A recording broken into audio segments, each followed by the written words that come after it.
So it's Friday, the day after Dallas took the field for the first time for the 2021 NFL season, and unfortunately they came up short in their battle against the Tampa Bay Buccaneers. But there are some takeaways from this game where I can look back and say, you know what? If we could just fix a couple things here and there, I really do think that this team can be dangerous in 2021. So before we get started, if you guys could do me a solid favor and smash the like button, it doesn't take too long to do, and it greatly helps out this video in YouTube's algorithm.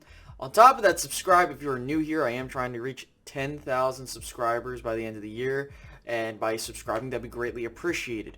And then hit that notification bell so you don't miss out on new content like this. Now, a couple things from last night that really stuck in my head were Dak Prescott playing at an MVP level.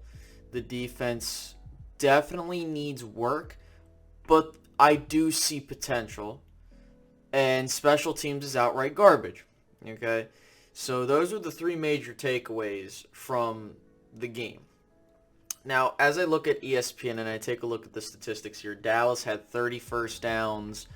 On third down, they were 9 of 17, which is pretty decent compared to Tampa Bay's 5 of 11. I mean, no one went for it on fourth down, which is crazy. In terms of yardage, Dallas had 451 yards of total offense, which primarily most of it came from Dak Prescott. But the fact being that, we were able to move the ball efficiently, and we'll get into the inner details of that momentarily. Both teams had 13 drives, and it really felt like a game where whoever had the ball last was going to win the game. I felt that when Dallas got the ball with that last chance to win the game type of thing, when they kicked the field goal to go up 29-28, I felt like, hey, you know what, we gave Tom Brady that time, but I feel like we did everything we could given the circumstances. But that being said, we got to do a bit better with, closing out these games. Dak was 42 for 58, and he averaged 6.6 yards per pass, which is really damn good, especially on that type of efficiency. When you look at the rushing totals, both teams didn't run the ball a whole lot, so I think that we have to look at it in the sense of, we kind of basically were playing, toe-to-toe with each other's who did the best passing attack. Red zone efficiency, Dallas has to do better here. They were 1-4 in the red zone that night. Meanwhile, Tampa Bay was 3 of 5. We need to do better at that, because that's going to be a huge glaring issue that needs to be fixed, and it definitely can be corrected. It's not something that it's going to struggle throughout the whole season.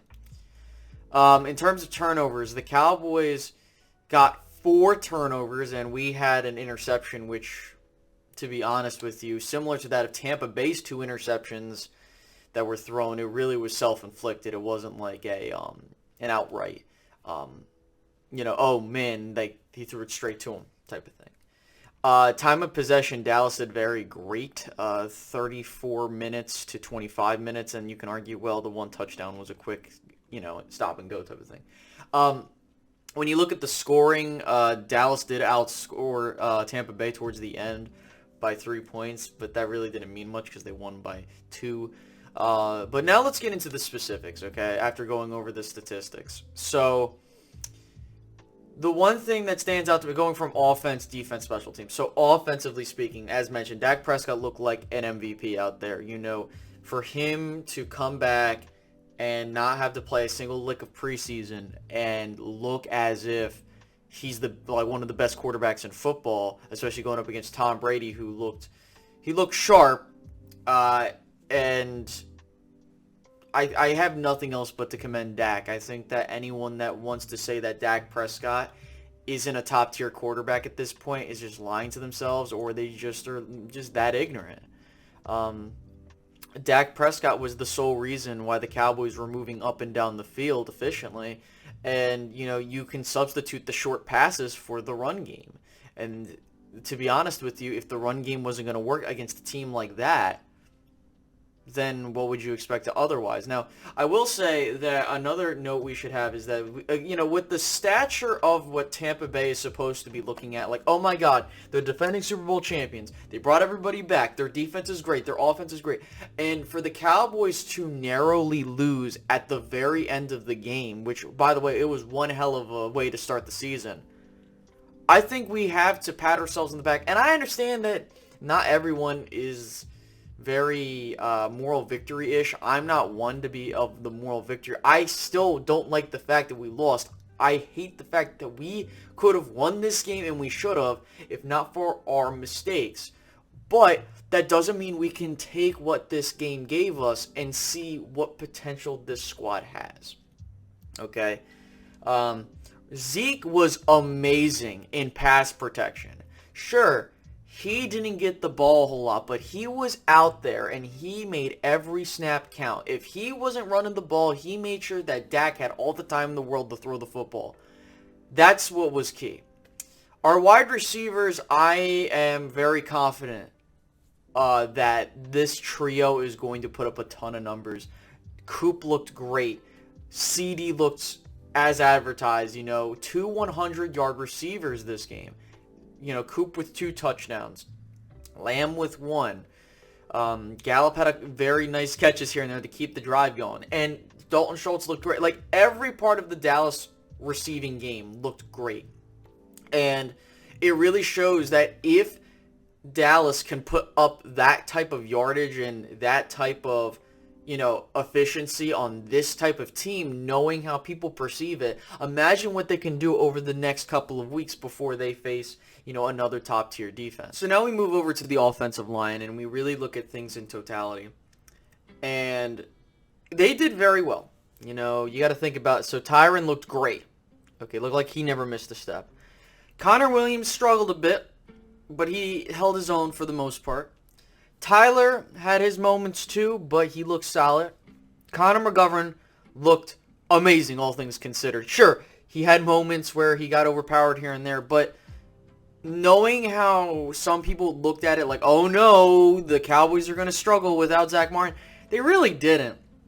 And if it's an indication that the Cowboys performed that well offensively without arguably their second best player on the team, offensively speaking, that being Zach Martin, I think that will be fine. And then Lyle looked okay. He looked good, but he could be better, and it could be a rust thing. I don't know.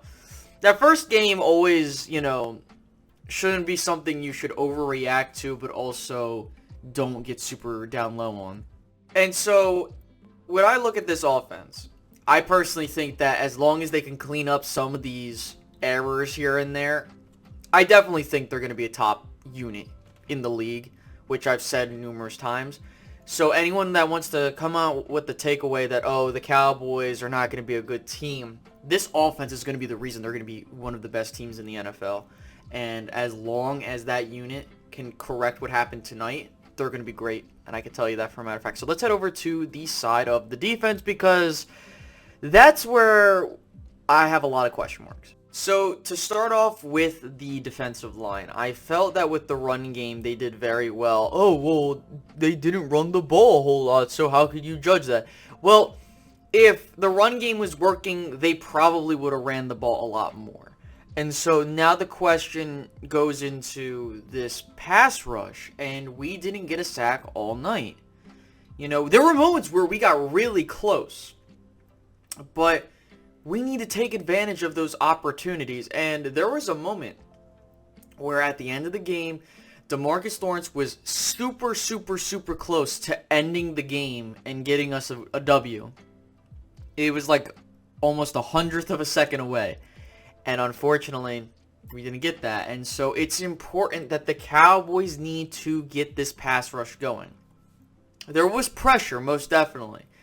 There were times where it felt like Brady had all day to throw, which I felt like was a decent chunk of the night.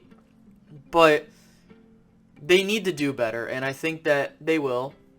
But Dan Quinn needs to figure out what's going to work out for this team. Now, the linebacker rotations really need to calm down. Okay? The fact that, they kept rotating the linebackers, it's just like, you don't want to do that. I understand that you want to keep the defense fresh. I understand that you want the defense to not keep giving the same looks, but you need to pick your guys and roll with it, because that's not how you're going to win games, okay? And, you let up, and not the linebackers, because we'll get into the next part, because this is the part that irritates the hell out of me.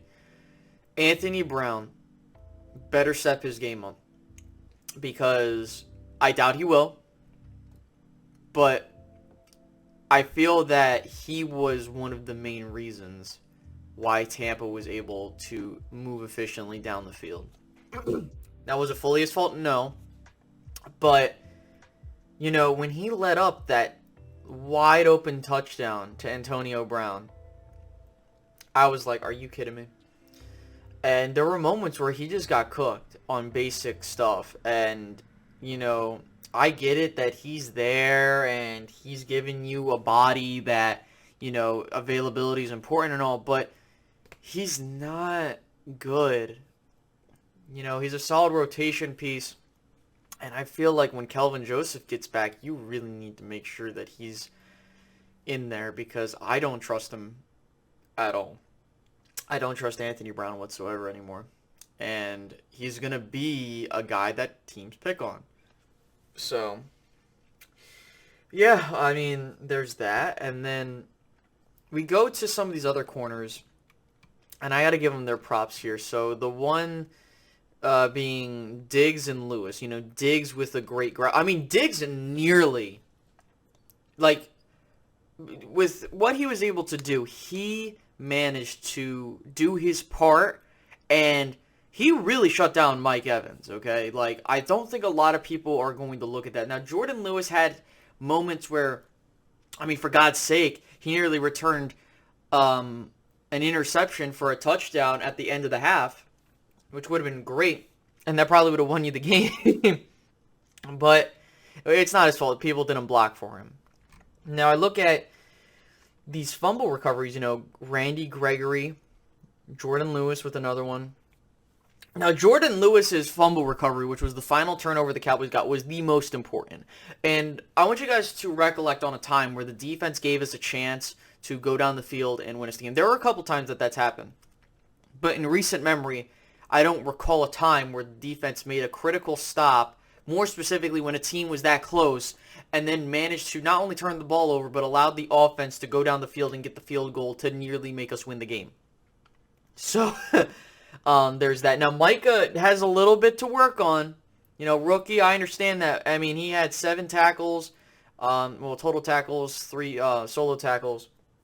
And I mean, for God's sake, Anthony Brown led the team in tackles, which, But there were moments where Micah, he just wasn't paying attention. And to be fair, there is only so much that you can do when you need someone else to step up their game. But overall, I felt that this team, defensively speaking, needs to do better. And I think they will do better. If this is what we can do week 1, oh, we let up 30-plus points. Oh, no. But when you think about it, if CeeDee Lamb the ball hits his hands and it pops up and it's intercepted, that's 7 points right there.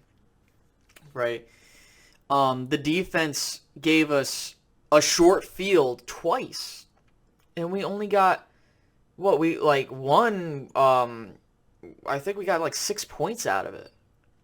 Yeah, 6 points off of that. That's not good. That's not. And the way I look at it is that, you can't expect, and you can argue that this is also on the offense's, fault too, which I can understand. Because there were moments where I felt like Dallas had a chance at that point in time to really put the pedal to the metal and put Tampa out of the reach of the game. And they didn't. That was a situation where you're looking at, okay, it's, it's 7-14, and then it's just a huge mess. And that's something, the opportunities we had to win this game are staggering. But now we go to special teams. Greg Zuerlein, man, you know, he was a primary culprit in why we lost this game. As I'm taking a look at the statistics, he made 60% of his field goals. He was 3 for 5. I mean, one of them was a chip shot. The longest field goal he had was the 48-yarder for us to take the lead, and he missed an extra point. He left 7 points on the table for us. 2 field goals and an extra point. That would have won us the game. That's the difference between 29 points and 36 points. You know, and it's stuff like that where you have to do your job. I mean, for God's sake, Ryan Suckup made the one that mattered, and, you know, sure, he got put into a nice position, but I don't know. I mean, Greg is on a short leash, and I think that I'm willing to give him another game because, you know, it's the first game and all, but I have a very, very, very short temper with him. If he doesn't pick up the slack next week, he needs to go. I don't care what Fossil has to say. He's got to go. You know, and it's just, you know, like Greg did very well last year, all things considered, and we'll see what happens. But then again, when you get down there, you have to score touchdowns, and so you shouldn't rely on your kicker to win games. That doesn't excuse the fact that Greg missed critical points. It's the fact that you can't rely on your kickers to win games. But what I mean by that, put up a decent chunk of your points, right? Like, at most, they should be there for your extra points, and that's it. So, I mean, hey, we lost. I'm not pissed, you know, looking back at it, considering the fact that we were close. And I think another reason why I'm not as mad is because of the public perception around this game. The Cowboys had a real big chance to, you know, put things away, and more importantly, really set the tone for the year. Like, hey, the Cowboys just went into Tampa Bay and beat the Buccaneers, which no one picked the Cowboys to win, and a lot of people thought it wasn't going to be close, but it was. And if this is an indication that Dallas could be for real, I think that you have to look at them and be like, listen, Tom Brady and this Buccaneers team looks good, but the fact that Dallas nearly won them, it felt like a playoff game. It really did. And so if this is what we're in store for, guys, this is going to be one hell of a year for the Cowboys. And yeah, with all things being said, I hope you guys enjoyed this video. I can't wait for next week. Hopefully we have Zach Martin back, because we're going to need him down the stretch. Not saying that I'm afraid of Connor McGovern being there. I just want all our players to be healthy. So I'm excited for next week. We got to go on the road over to LA to face the Chargers. I have a really good feeling we'll win there. If not, then depending on how that game gets to where it's at, I mean, we got 16 more games, guys. We got plenty of ways to go. We haven't played a division opponent yet. So, all right. Well, we'll see you guys in the next one. Have a good one.